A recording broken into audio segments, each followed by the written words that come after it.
was diagnosed with Alzheimer's in 2005. He's my father.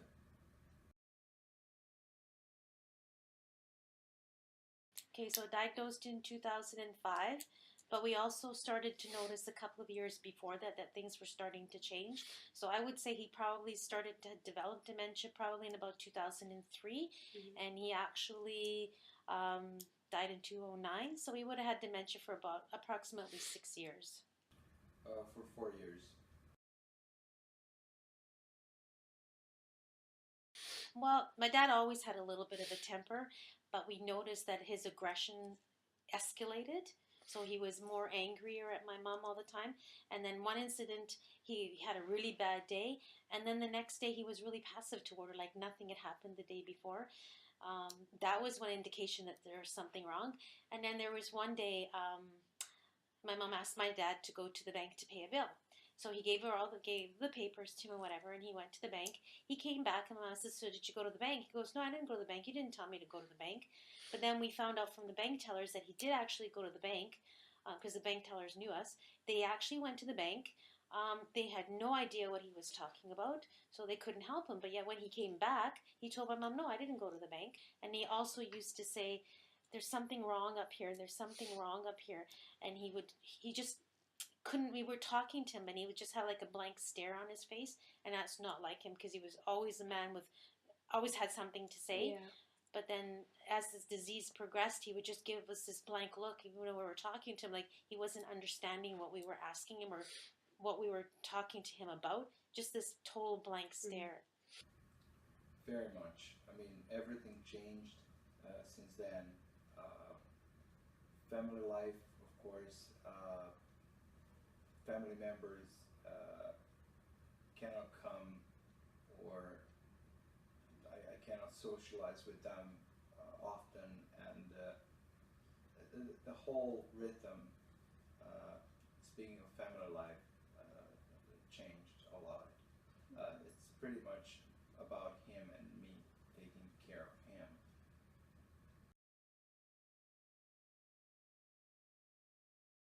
Um, well, I think we had some indication that it might have happened because his sister had Alzheimer's. So I guess it wasn't a total surprise when he got diagnosed with it. But, just having to, for me personally, I was losing the dad that I knew, and just to see that, from a man with so much energy and life and always something to say, just sit there and stare at us and, not understand what we were doing, or it was just I was losing him as the person that I knew.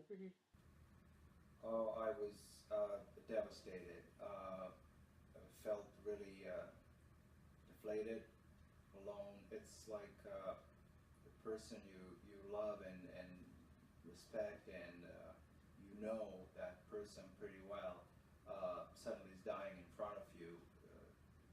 Just the shell remains.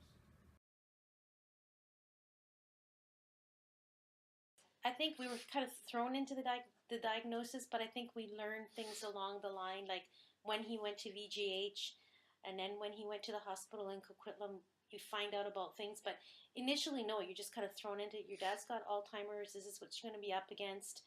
But no, you kind of learn things along the way. Yes, through BC Alzheimer's Society. Also workshops. There are many out there. What this disease did for me was I felt that I lost my dad twice. I lost my dad to the disease because I lost the person that I knew who brought me up, was my dad, and then I also lost him the day that he died. So for me, Alzheimer's is you lose the person twice.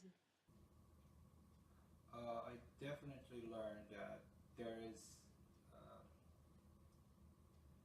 there's much more to every moment with people that I'm close to than I was usually perceiving. I learned that it's good to know people around you and be conscious who they are every day and every moment.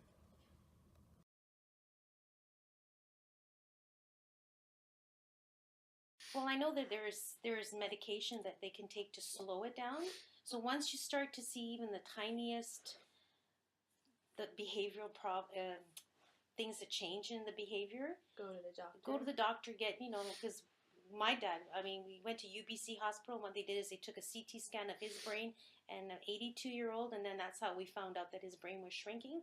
But even if something out of the normal, like someone who's very, even the nicest person can turn like really aggressive. Mm-hmm. That's another sign that we were told that, one instance the doctor told us, there would be this, 80-year-old grandmother who was the sweetest old lady. Next thing you know, she's throwing things out the window and she's angry, she's mad, because they don't understand what's going on. Yeah. So behavioral changes, like drastic behavioral changes, is probably one indication that there's something going on, especially if the person is usually sweet and kind, and then they turn like, really like angry and mad, then you know that there's something wrong. Behavioral changes is probably one of the first signs. Mm-hmm. And again, the confusion, or they look at you and they're like, oh, I don't know what you're talking about, when that's not them. Well, besides contacting the BC Alzheimer Society, I would also recommend to re-examine themselves, go and check their own health, watch your habits, and also, especially, again, I mentioned limits before. If you notice that you're edgy, or you losing patience with your family member that is sick, ask for help. Don't wait till that toll is taken on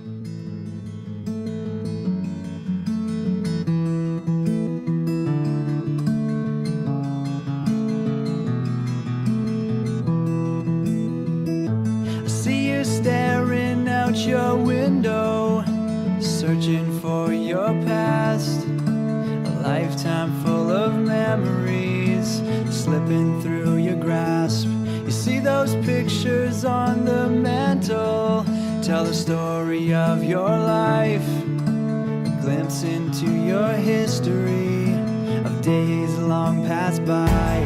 When the photos start to fade, when the memories slip